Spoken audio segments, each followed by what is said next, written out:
প্রিয় শিক্ষার্থী বন্ধুরা, তোমাদের স্থগিত হওয়া পরীক্ষার বিষয়ে ঢাকা শিক্ষা বোর্ড থেকে একটি জরুরি নোটিশ প্রকাশ করা হয়েছে।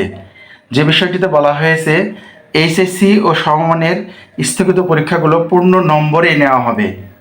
সোমবার 12ই আগস্ট আন্তঃশিক্ষা বোর্ড সমন্বয় কমিটির সভাপতি ও ঢাকার শিক্ষা বোর্ডের চেয়ারম্যান অধ্যাপক তপন কুমার সরকার সই করা জরুরি বিজ্ঞপ্তিতে এই তথ্য জানানো হয়। বিজ্ঞপ্তিতে বলা হয়, সামাজিক যোগাযোগ মাধ্যম 2024 সালের এইচএসসি ও সমমানের পরীক্ষায় সংক্ষিপ্ত নম্বরের ভিত্তিতে মূল্যায়ন সম্পর্কিত একটি বিজ্ঞপ্তি প্রচারিত হয়েছে, যা বাংলাদেশ আন্তঃশিক্ষা বোর্ড সমন্বয় কমিটির ইস্যুকৃত নয়। এতে আরও বলা হয়েছে, এইচএসসি ও সমমানের পরীক্ষা 2024-এর স্থগিত পরীক্ষাগুলো গ্রহণের প্রস্তুতি চলছে। জাতীয় শিক্ষাক্রম ও পাঠ্যপুস্তক বোর্ড প্রকাশিত 2024 সালের এইচএসসি ও সমমানের পরীক্ষার সিলেবাস ও মানবন্টন অনুযায়ী এই পরীক্ষা অনুষ্ঠিত হবে।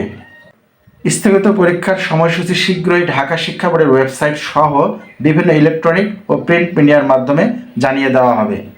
এ বিষয়ে সংশ্লিষ্ট সবাইকে সতর্ক থাকার জন্য অনুরোধ জানিয়েছেন আন্তঃশিক্ষা বোর্ড সমন্বয় কমিটি। 2024 সালের স্থগিত এইচএসসি ও সমমানের পরীক্ষা নিয়ে নানান গুজব ছড়িয়ে পড়েছে সোশ্যাল মিডিয়াগুলোতে।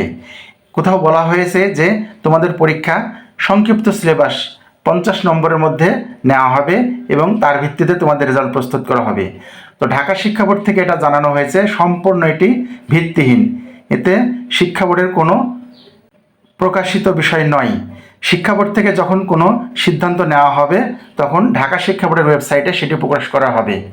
তাই তোমাদের মনোযোগ দিয়ে পড়ালেখার কথা বলা হয়েছে। তোমাদের 1 মাস পরেই পরীক্ষার আয়োজন করা হবে।